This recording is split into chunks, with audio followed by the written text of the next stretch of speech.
That means don't be afraid to take a risk, right? And do something new. And but do something new, you need to equip with the required knowledges, right? And so you don't make stupid mistake, right? So and with that things, if everyone in the company can have the innovative and growth mindsets, then you will be able to come up with a lot of new creative ideas. And I cannot be more than excited to know about how the current Japanese company can shape up in the next 5-10 years.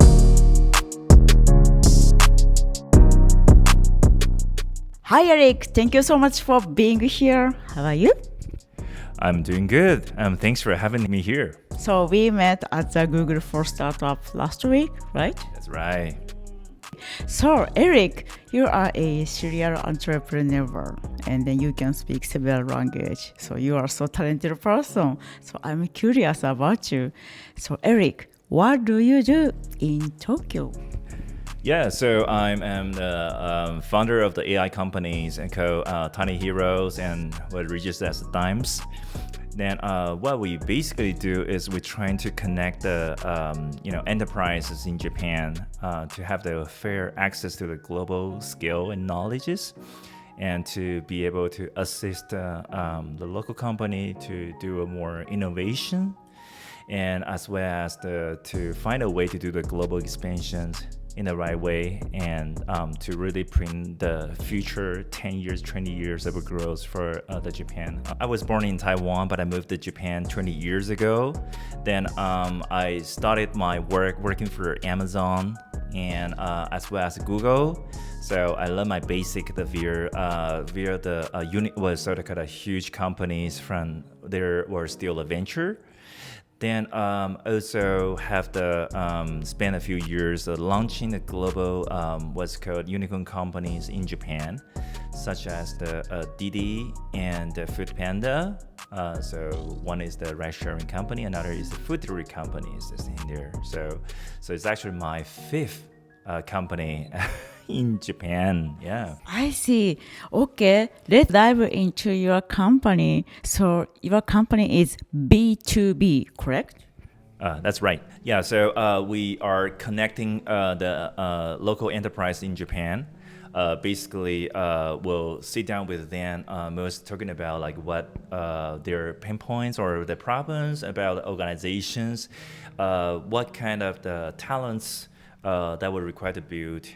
So mostly in three areas. So how can we help them to first have the mindset for their employees to develop themselves, right? Self-development. And the second is how can they develop others? So as a manager, how can you develop others' skills and make it to a strong team, a winning team? And the third is to develop the business. Right, so how can you go from existing businesses, which is most of the company will have that products and services for more than 50 years in Japan, but how can you look for and to build the next generation innovations and the products, the new businesses, and that require a certain skills and a knowledge for the existing employees and members to be able to go to that directions. So there are the three direction of services that we offer for our B2B partners. I think basically that is, and each company have their different roles. They have the sales, they have the marketing, they have the product management, they have the front end office, and they have the back office. Yeah. Right, but each of the functional teams actually in the past in Japan, that's all mixed up, right? So people join the company without a specific role as a marketer or as a sales or as a product manager. So I think what a company is, how can we support to be more develop them as a specialist for each of the function. Right, and so, for example, product managers, and they have been building the products in the past, but how can we really help them to have the global mindset so they can build the global products, right? And so learn from the best. It's like it's easier to go to a company and find your senpai to teach you something, right? But if inside the company, if that senpai is not existing to know about global products, that's where our companies and our service come into place. Right, and to offer them the knowledge and the mentors and instructors in place to help them to know how to build the global products. right? And similar to like sales as well, the marketing as well. The sales may do the inbound sales, but they didn't know how to do the outbound reach of the sales, or they used to be B2C, but now they want to transfer to B2B. Yeah. Right? And inside the company, there was no like such a DNA to do that. This way, we hope to build the required knowledges and the package and the plan. How can we really shape up the current talents the companies have to move in toward the direction they want to move in toward too. So that's exactly the services we are offering them to turn it into from the 20th century companies to 21st century country, and even looking forward to drive the growth. I see. So the reason why you started to this company because you found their pain point, correct? Yes, that's exactly right. I mean, some of the experience coming from my past experience, for example, when I was in Amazon, I was working on the Kindle projects, so which is the digital books, format type of business. So that have to change the existing the industries, the mindset. Well, people used to sell only paper books. Yes. Right, and the way the consumer can access the books is go to a bookstore. Right, and talk to the people there and find out how to really get a books, right? So, but this has been changed, right? So, like this one, like we want to become the futurist or evangelist to really explain to the publishing industries how to then can shape up the business by bring the digital books technologies, which is like we can remove a lot of like unused waste of the books. The costs is for shipping them to the bookstores and have them over sales and over return to the back to their warehouses. And sometimes most of the books, like more than 50% of paper books, actually were burned out after that. So it's kind of waste of the the resource that we have into this world. So that's kind of experiences of what I have is no matter what kind of industries. They have their own way to drive their business till today, but now is the way to change the way how we really drive the business forward. So digital books is one of the things, and like cash to cashless, right? And so like to used to be have people go to DVD shop to rent for DVD, and now nobody go to there to rent for DVD, right? And they watch the movies on stream, right? And so I think the period started changes, and people use the different hardware and software.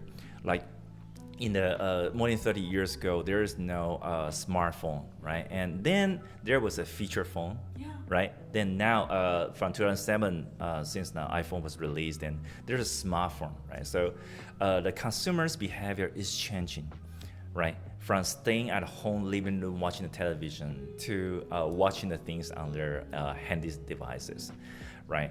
And so if the consumer is changing, the environment changes, then we believe the companies who offer the services need to redefine the way how they can innovate and to use a different formats, a different thinking to shape up their current business. So that's why I see there's huge potential in Japan, because they just have so many good products. They have very good services, and they have good people, and they also are usually very well financed as well.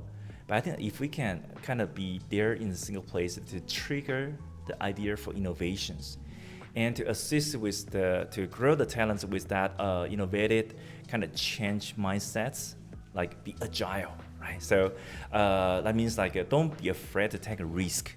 Right, and do something new, and but do something new, like you need to equip with the required knowledges, right? And so you don't make stupid mistake, right? So and with that things, if everyone in the company can have the innovative and growth mindsets, then you will be able to come up with a lot of new creative ideas. And I cannot be more than excited to know about like how the current Japanese company can shape up in the next 5-10 years. Your product utilize AI, right? So if, for example, I am a kind of your potential client in maybe Korea or in Japan or in France, and then I want to use or purchase your product. So using AI, can we change the language?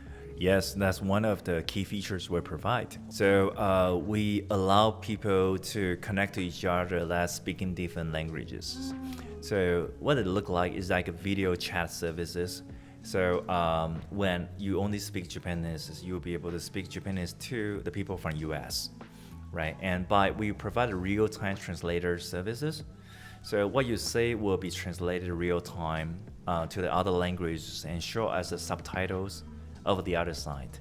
So we want to use this technology to really kind of help Japan to connect global easily without needing to like learn English for everyone, right? So, but if like everyone in Japan can use their native languages, can learn about the global scale and expertise, and I can see about their strong potentials, and this growth potential is unlimited in that sense. Yeah. I see. Thank you. So, is this year is your fourth year? Yes. Okay, so in 4 years, did you have any like super big challenge or accident? Oh, wow, that's a good, interesting question. Yeah, so I think, yeah, we do actually trying to pivot toward a little bit different directions. For example, the Timelyhero platforms from the very beginning, we were trying to do like B2C a little bit, like which is where I believe one thing that people have the multiple different skill should be able to recognize and connect to the people who need that skills, right? And so this kind of sharing economy type of things. But I kind of feel about like the challenge where we have is if the consumer doesn't know about these instructors, it's very hard for them to make a decision to book the time and paying for these experts, right? So instead, I think we're looking backward about like how can we make it happen. So we kind of pivot a direction to the more B2B, because two things. First, we will be able to talk to clients, right? The consumer part to know about what they need, right? And at the same time, we will be able to know about the supply side, the business coach, what they can offer, right? And then we will be able to do the more dynamic matching for that things. So that will be able to kind of help us to shape out the business. So like we've been seeing about more significant growth after that kind of shift from B2C to B2B. So in the end, I feel about like startup is really, there's no right answer for all kinds of things, business models, because I do believe like startup founders are building something that's not existing in the world, right? And so that's why my mindset was about taking, if there's a mistake, if there's this wrong directions, make sure I don't continue doing the wrong thing. Right, adjust the directions and to make it right step by step, like continuously to reiterate the business models. Should I charge one time or should I do a subscription? Or what I thought about the client would like this, but after talking to the client told me about they want to get actually a different feature, right? And so there's a lot of like brainstorming about like. What you offer is probably not necessarily the one what clients want, but how can you really, I think listening skill is so important. Like in Japanese we call keicho suru, listening. Yeah. So with the listening, without the bias, we allow people to learn more, right? I think it's so important to unlearn before you can learn things. Right, and unlearn is remove some of the bias thinking that you have, so you have the space to learn others. We build an AI agents service for our clients for just based on that, because when we talk with them, the most frequent things what I heard is we are too busy, so that's why we cannot learn, right? And so that's why we started thinking deeper about that. And about like, but you're not learning, then you're not growing, right? So first we would do the AI agents to help the back office team to, for example, to save their time.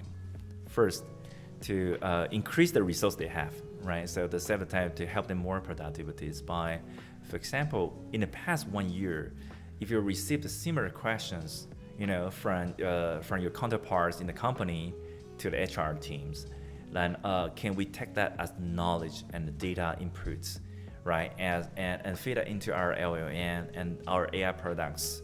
Then we will want to equip the HR team with powerful tools that can help them to answer the inquiries from the employees, and so that's why that they don't need to answer the same question every day, right? And that will help them to decrease the work amounts. And that means that if you can have 50% more time, then if you can use that 50% time to learn new things, and it can be more strategic, right? You can think about more future, right? And you can think about how can you build a new criteria things, and to on the recruiting, on the more about how the company retention, how can you build a happiness for employees.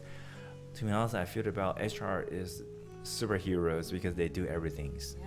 They're too busy. And so that's one of the hints we get from them, not from ourselves actually. How can we solve the too busy problem, right? And by leveraging the AI technologies, and the AI agents can work on their behalf and answer their questions like that. The 3 key takeaways from the conversation with Eric, part 1. 1. Timelyhero was born to solve deep pain points in Japanese companies. Why? After working at global tech like Amazon and launching unicorns like Didi and Food Panda in Japan, Eric realized many Japanese companies struggle to innovate, not because they lack talent, but because their teams are not trained for global growth. What Timelyhero does? Timelyhero helps Japanese enterprise by developing employees' personal growth mindset, training managers to lead strong collaborative team, guiding organizations to create new products and service for the future. Eric created Timelyhero to help companies shift their people and mindset from stability to innovation. 2. Timelyhero uses AI to bridge global gaps without needing English fluency. Why? Many talented Japanese professionals hesitate to join global projects due to language and cultural barriers. Eric believes people shouldn't have to change their native language to access global knowledge. What Timelyhero offers? Real-time AI translation to enable smooth global communication. AI agent to support back office teams like HR by automating repetitive tasks and freeing up time to focus on learning and strategy. Timelyhero uses AI to make international collaboration easy and help companies work smarter, not harder. 3. Timelyhero pivoted from B2C to B2B after listening to the market. Why? Eric first envisions Timelyhero as a B2C platform to match experts and learners. But he soon found that individual users struggle to trust unknown experts or decide what skills they needed. After talking to clients, he saw a bigger impact could come from supporting entire organizations. What changed? Timelyhero now works directly with companies to understand their goals. They merge internal needs, right skills, coaches, and tools to spark real transformations. Timelyhero's success came from listening, learning, and involving, exactly what they now help companies do. Thank you so much for watching our episode today. We hope today's conversation will help your future and career. If you like it, please subscribe us and give your like. Thank you so much. バイバイ。またね。チャオ。